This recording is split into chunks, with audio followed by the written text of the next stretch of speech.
Act 2023, the Supreme Court Practice and Procedure Amendment Bill 2025 as introduced in the National Assembly be taken into consideration at once.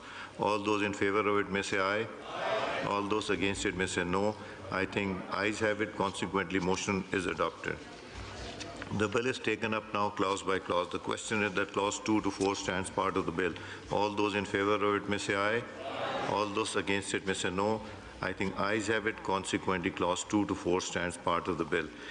The question is that clause 1, preamble and short titles, stands part of the bill. All those in favor of it may say aye. Aye. All those against it may say no. I think ayes have it. So clause 1, preamble and short title, stands part of the bill. Azam Nazir Tar Sahab, Minister for Law, to move item number 3M.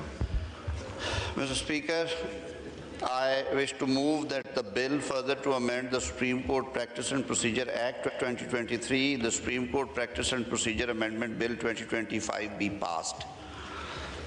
Now I put the motion to the House. It has been moved that the bill further to amend the Supreme Court Practice and Procedure Act 2023, the Supreme Court Practice and Procedure Amendment Bill 2025 be passed. All those in favor of it may say aye. Aye. All those against it may say no. I think ayes have it. Motion is adopted. Consequently, the bill is passed. जी आजम साहब वजाहतें कर दूं, जैसे मैंने पहले कहा था, ये sir जब हमने 27वीं आईनी तरमीम असेंट होगी और वाइन का हिस्सा बन गई तो उससे हम आहंग करने के लिए ये तरामीम है। ये नए लॉज नहीं हैं, ये मौजूदा लॉज में तरामीम हैं। किसी लॉ में 2 तरामीम, किसी में 3 हैं। आर्मी एक्ट में एक फंडामेंटल चेंज जो 243 में की गई है वो ये है कि जो अब चीफ ऑफ आर्मी स्टाफ हैं वो concurrently chief of defence forces होंगे और chairman joint chief of staff committee का ओहदा ख़त्म किया गया है, उनकी रिटायरमेंट पे वो ख़त्म होगा।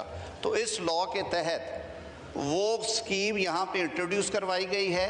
मियाद ओहदा वही 5 साल है।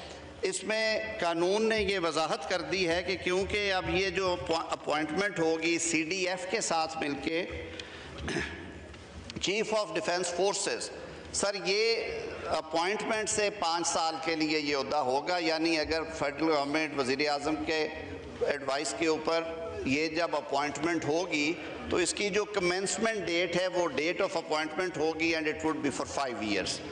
इसके अलावा जो एयर फोर्स और नेवी के लॉज थे उनमें जहाँ पे कुछ क्लॉजेज ओमिट हो रही थी वो ओमिट की हैं और जो कुछ ऐड होना था सर वो ऐड कर दिया है। जो प्रैक्टिस एंड प्रोसीजर में जो आइनी बेंचेस अब नहीं रहे सर, कोर्ट जो है आइन के तहत कायम कर दी गई है। उसमें पहली अपॉइंटमेंट चीफ जस्टिस साहब की होनी है। वो लॉ का कमांड नहीं है, वो वज़ीर आज़म साहब ने इनिशिएट करना है जी उनकी समरी जो है। और इसी तरह उसकी बाबत जो जहाँ जहाँ पे आइनी बेंचेस का जिक्र था उसको ओमिट कर दी गया है। नई अदालत जो है सर वो अपने लिए ख़ुद अडॉप्ट करती है रूल्स ऑफ प्रोसीजर क्या होंगे। तो इसलिए क्योंकि सर ये सारी हमने प्रोसेसेस जो थे मिनिस्ट्रीज़ ने उसको सामने रखते हुए किए, काबीना ने मंजूर किया था, ये मुख्तसर तरामीम थी, इसलिए सर इनको उससे हम आहंग करने के लिए, प्लग इन करने के लिए सर एक तरतीब में पास की गई है। मैंने कहा जी मीडिया के दोस्त भी हैं, बाकी साहब भी खड़े हैं, तो मैं एक दफ़ा फिर सर शुक्रिया अदा करता हूँ इस ऐवान का। सर एक आध और बिल था जो जी मैं ले रहा हूँ, शर्मिला फारूकी साहबा का, सर हमने उस पर भी कंसेंट दी थी कमेटी में, सर वो बड़ी देर से पेंडिंग है। हमें कुछ इंटरनेशनल ऑब्लिगेशंस भी हैं पाकिस्तान की सर, हमने कई मल्टीलैटरल्स का हिस्सा हैं, GSP प्लस प्रोग्राम और चीज़ें हमारी कमिटमेंट्स हैं। तो सर मैं वो भी मिनिस्टर पार्लियामेंट्री अफेयर्स ने और मैंने बतौर वज़ीर इंसानी हकूक़ उसमें सर हमने उसको कहा था हमारा बिल मर्ज कर दिया जाए उस पर। Sir if that may be taken up. तशरीफ रखिए। डॉक्टर शर्मिला फारूकी साहब टू मूव आइटम मोशन